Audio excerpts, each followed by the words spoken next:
It began not with an explosion, but with an eerie kind of silence that blanketed the music, world in confusion and fear. There were no press releases carefully crafted by publicists desperate for headlines, no littering launch parties designed to flatter the right people, and certainly no whispers passed through back channels to stir anticipation. Instead, without a word of warning, millions of fans around the world found themselves staring at their phones, blinking in disbelief at something they could not understand at first. A new Beyoncé album had appeared from nowhere, fully formed, massive in scale, wrapped in secrecy, and delivered directly into their hands without a single ounce of permission. Asked, 12 songs, 17 cinematic videos, a universe built without the blessing of traditional gatekeepers who had long believed themselves to be the architects of music history. In the boardrooms of major record labels, chaos erupted as executives scrambled to piece together how they had been blindsided so thoroughly by the very artists they had once believed they controlled. Newsrooms flooded their websites with hastily written headlines, social media feeds crashed under the weight of millions of simultaneous reactions, and in a matter of hours, the entire structure of the music industry trembled.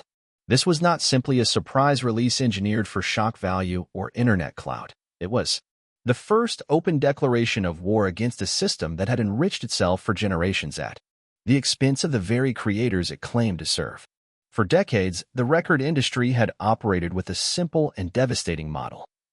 Discover young talent, offer them fame in exchange for control, and secure ownership of their most valuable asset, the master recordings. Those master recordings were not just songs, they were annuities, investment portfolios. Disguised as art, gold mines that kept paying dividends decades after the artist's moment in the spotlight had faded. Artists might have created the magic, but the labels owned the legacy, locking away the soul of the music behind legal contracts so dense and ruthless that few ever understood the full cost until it was too late. While young stars celebrated platinum plaques and front-page magazine covers, the executives who held the masters built generational wealth, bought yachts, funded dynasties, and ensured that the money always flowed upward. Beyoncé knew this brutal reality not from stories or rumors, but from living inside it, studying its inner mechanics with a sharpness few realized she possessed during her early years with Destiny's Child. She watched mentors and icons alike lose their rights, their dignity, and sometimes even their names, all sacrificed on the altar of contractual fine print that prioritized the industry's hunger over the artist's soul. As her fame grew, Beyoncé learned to smile for the cameras while quietly reading every page of every contract placed in front of her, absorbing each painful lesson taught by the mistakes of those who had come before her. Behind the polished performances and glamorous interviews, a different Beyoncé was emerging, one who understood that true power would never be handed to her and that survival required more than talent, it demanded total control. She began to build her empire in secret, layer by layer, relationship by relationship, planting seeds for a future where she would no longer have to ask permission to create or to earn. The 2013 Surprise album was not born in a moment of rebellion or artistic whimsy. It was the carefully calculated execution of a long-held strategy to dismantle the traditional levers of power that had dictated artists' lives for generations. Without warning, without ceremony, she bypassed every conventional marketing playbook, releasing her music directly to the fans through iTunes, slashing through the layers of handlers, promoters, and middlemen who usually siphoned off the profits. Every dollar spent by a fan that night traveled a shorter, cleaner path to its rightful home, landing closer to Beyoncé's own accounts than any previous album had ever allowed. There were no endless meetings with label executives demanding compromises to broaden appeal, no radio deals brokered behind closed doors, no parasitic stakeholders waiting to dilute the vision in the name of marketability. What she did was not simply an act of independence, it was an act of financial insurgency that struck at the very heart of how the industry made its billions. Yet, for all the power she seized that night, the risk hovering over her was immense and unforgiving, because failure in such a high-wire move would not have been forgiven by a world conditioned to see black women punished for audacity. Had the album failed to resonate, had the fans rejected the new model she offered, the backlash could have not only humiliated her but destroyed her empire piece by piece in a matter of weeks. Beyoncé knew all of this, weighed it carefully, and chose to gamble everything because she understood that ownership, true ownership, is never granted without a battle that feels Impossible to win. In those dark early morning hours, while the world tried to make sense of what had just happened, Beyoncé stood silently atop a mountain she had built brick by brick, out of sight. Refusing to be diminished, refusing to be controlled. The silence was never accidental. It was her loudest statement yet. In that silence, the message was clear for anyone wise enough to hear it. The era of asking permission was over. From that night forward, Beyoncé was no longer simply a performer who graced stages and camera lenses at the request of corporations. She had transformed herself into an institution. A sovereign entity whose art, wealth, and legacy belonged to no one but herself. And with that single act of rebellion, she cracked open the door for countless others to follow, if they were brave enough to walk through it. Long before Beyoncé changed the rules, the music industry had already written its own. Rules etched not in ink, but in blood, contracts designed to chain artists to the very machine that fed on their dreams. From the very first moment a young singer stepped into a glossy label office, dazzled by promises of fame and fortune, the game was already rigged against them. They were offered advances that sparkled like treasure chests, free studio time that felt like gifts from the gods, tour budgets, stylists, publicists, and all the machinery of success, neatly packaged and ready for consumption. What the artists did not see, often because they had no one to warn them, was that every dollar given came with invisible strings attached, strings designed to pull tighter with every song recorded and every show performed. Those advances, so tempting at first, were not gifts at all but high-interest loans, loans that demanded repayment not just in money, but in freedom, creativity, and ultimately, ownership. Buried in the dense labyrinth of those contracts was the most devastating clause of all. The label owned the master recordings, the original versions of every song the artist would ever create under their deal. Once signed away, those masters were almost impossible to reclaim, locked inside corporate vaults that would continue to generate wealth for executives long after the artist had faded from public memory. Every spin on the radio, every inclusion in a film soundtrack, every nostalgic comeback tour, all of it fed the label first, while the artist received the equivalent of table scraps, often calculated through accounting practices designed to confuse and disempower. Some of the greatest musicians in history found themselves broke, their awards collecting just while their music made millions for people they had never even met. Artists who had revolutionized culture, shaped generations, and sold out stadiums could not afford to send their children to college because the songs that made them legends did not belong to them. And for those brave enough to protest, to demand justice after the fact, the industry had only one answer: silence them, starve them, and replace them with the next wave of hungry dreamers too naive to know better. Beyoncé knew this cycle intimately. She had grown up hearing the war stories whispered in backstage corridors, watching mentors she admired crumble under the weight of legal battles they could not afford to fight. Even within her own rise to stardom, she had witnessed the mechanisms up close, seen how quickly smiles turned to threats once an artist dared to ask uncomfortable questions about where the money was going. At a young age, she understood that if she did not master the business would master her, stripping her of everything she worked for and leaving her as little more than a face attached to someone else's fortune. While other young stars reveled in their newfound celebrity, Beyoncé sat quietly in boardrooms, listening to lawyers and accountants dissect royalty structures, studying deal points most artists barely skimmed before signing. She learned that there was a difference between being famous and being free, a difference so vast and so dangerous that most never realized it until it was far too late. She understood that true wealth was not measured by the number of awards on a shelf or followers on a screen, but by how much of your creation you could actually claim when the music stopped playing. That knowledge became her armor. That knowledge became her weapon. By the time she reached the pinnacle of global fame, Beyoncé was no longer content to simply play the role of the artist who shows up, sings the songs, and leaves the business to someone else. She demanded to see the contracts, to understand the revenue splits, to question the clauses that even her advisors sometimes told her were standard practice, a phrase she came to understand was code for terms that favor anyone but you. The more she learned, the clearer the path became. If she wanted real power, she would have to build it herself, brick by brick, outside the walls of the traditional system that had been designed to extract every ounce of value from the artist without ever allowing them true ownership. It would mean taking risks that few were willing to take, risks that could end her career if they failed. It would mean making enemies of people who had once been allies. It would mean walking away from comfort, from predictability, from the safety of playing by the rules everyone else had accepted without question. But Beyoncé was never interested in survival. She was interested in sovereignty. And she knew that sovereignty demanded sacrifice. The contracts were written in blood, not hers, not yet. But if she followed the same path as those before her, she knew exactly how her story would end. And she refused to let history write her fate. She would not be another cautionary tale. She would not be another queen dethroned by a fine print she had not read carefully enough. Instead, she would learn the rules. Then she would shatter them. And in doing so, she would carve out a new future, not just for herself, but for every artist, bold enough to believe that their voice, their work, and their legacy deserve to belong to no one else but them.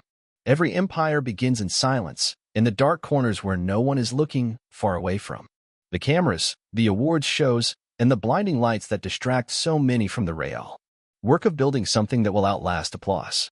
For Beyoncé, the turning point was not marked by a single event or dramatic confrontation. It was a slow, deliberate decision to stop playing the role that the industry had so carefully scripted for her.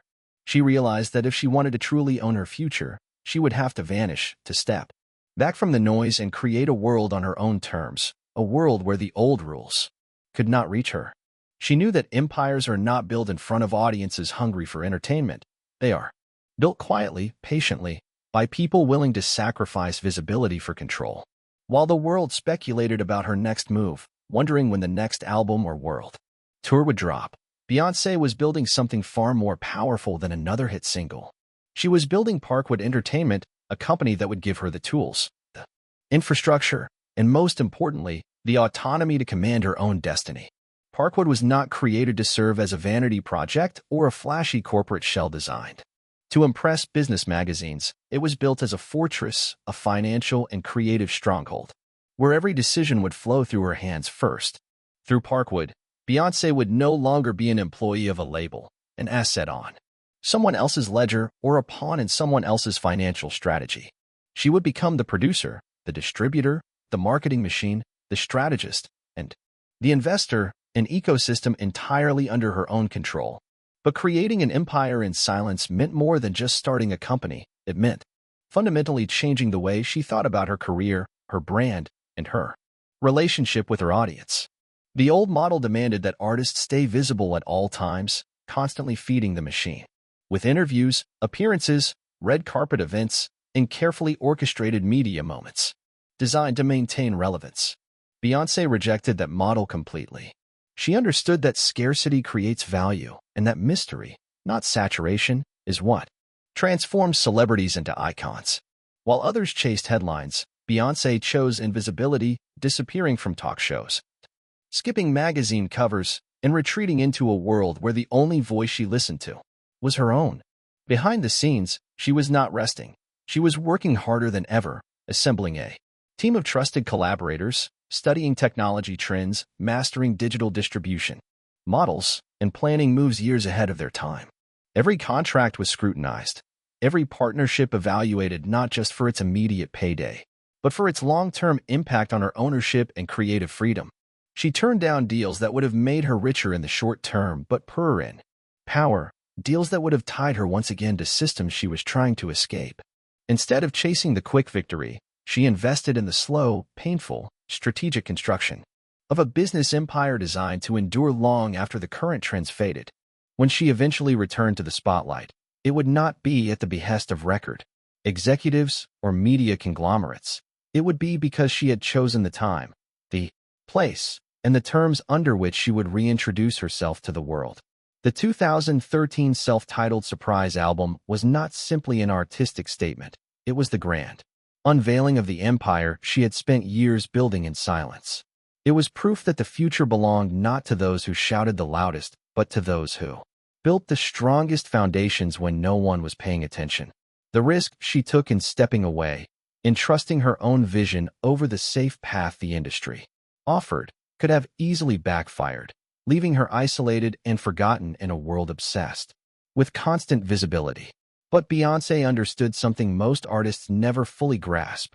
Real power comes from the ability to walk away, to control not just what you create, but when, how, and why you choose to share it. She had spent years studying the mistakes of others, mapping every pitfall, learning every painful lesson without having to experience each failure firsthand.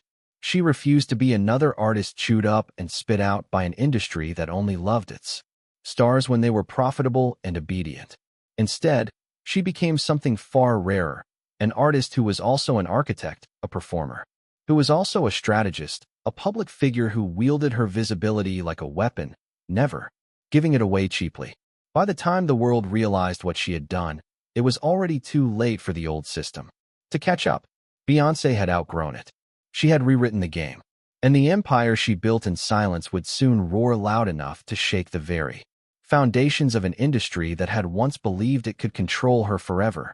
Building an empire in silence had given Beyoncé control over her art, but true sovereignty demanded more than creation. It demanded domination over distribution, the last frontier, where power and profit slipped through the artist's hands into the pockets of unseen giants. And so, when the opportunity came to invest in Tidal, a struggling, artist-owned streaming platform fighting for survival in a world dominated by tech billionaires and corporate monopolies, Beyoncé faced a decision that carried the weight of everything she had fought to build. The world saw the headlines and dismissed it as just another celebrity endorsement, another vanity project doomed to fail under the brutal weight of Silicon Valley's endless machinery. But behind the scenes, Beyoncé understood exactly what was at stake. Tidal was not simply a streaming service. It was a battlefield for ownership, a rare chance to rewrite the rules of how music reached the world and who profited from it. Most artists had accepted the new digital landscape without a fight, thrilled by the promise of global exposure, unaware or unwilling to confront the brutal reality that these new platforms paid fractions of a penny per stream, consolidating wealth away from creators and into the hands of tech companies far removed from the world of music. Beyoncé saw through the illusion. She knew that if she could not control the pipes through which her art flowed, she would always be, at best, an honored guest at a table she did not own. Investing in Tidal was not a business decision designed to maximize quarterly profits. It was a revolutionary act, a stake driven into the ground declaring that artists deserved to sit at the head of the table when their work generated billions. The risk was staggering, and she knew it.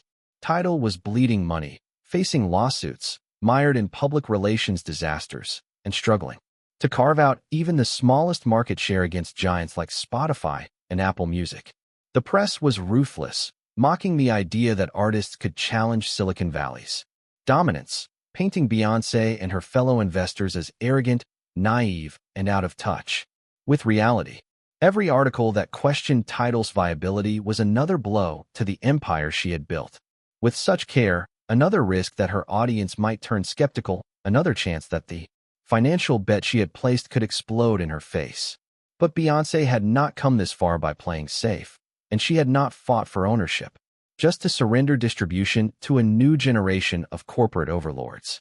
She leveraged her own brand to promote Tidal's exclusive releases, debuting videos, live performances, and full albums first on the platform, turning her art into a weapon that forced fans to choose loyalty to her vision or allegiance to the convenience of the bigger platforms. It was a dangerous gamble.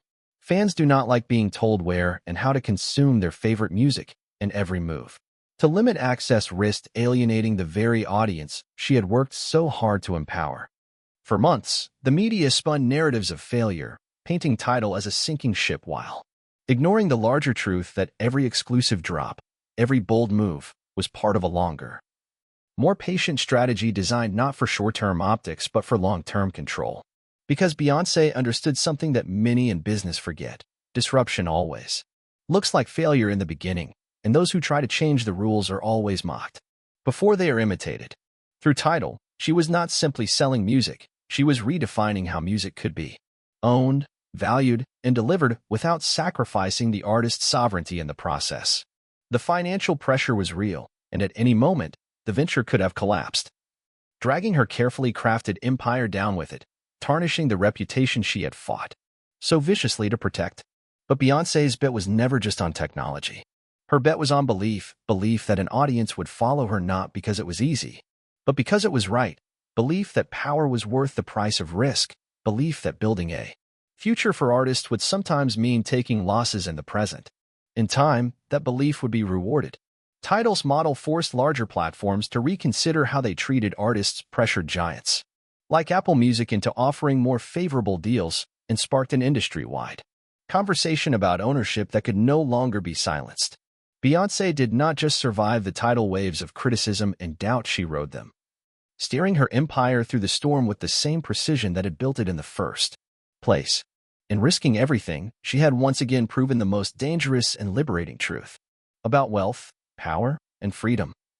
The real empire is not the one you inherit. It is the one you are willing to fight for when everyone else tells you to surrender. The world expected another album, another tour, another moment of pop spectacle carefully crafted for radio charts and award show dominance. What they received instead was Lemonade, a body of work so rich, so personal, and so strategically unleashed that it shattered every expectation the world had for Beyoncé as an artist and as a business force. At first glance, Lemonade appeared to be a deeply emotional reckoning, a raw excavation of betrayal, pain, and resilience, wrapped in haunting melodies and blistering poetry. But behind the emotional firepower, hidden beneath the lush visuals and the waves of cultural conversation, was something far more radical, a masterclass in ownership, financial engineering, and wealth sovereignty disguised as art. Every frame, every note, every heartbeat of Lemonade was meticulously calculated to serve two purposes at once: to tell the most vulnerable story Beyoncé had ever dared to share, and to ensure that story remained entirely in her control forever.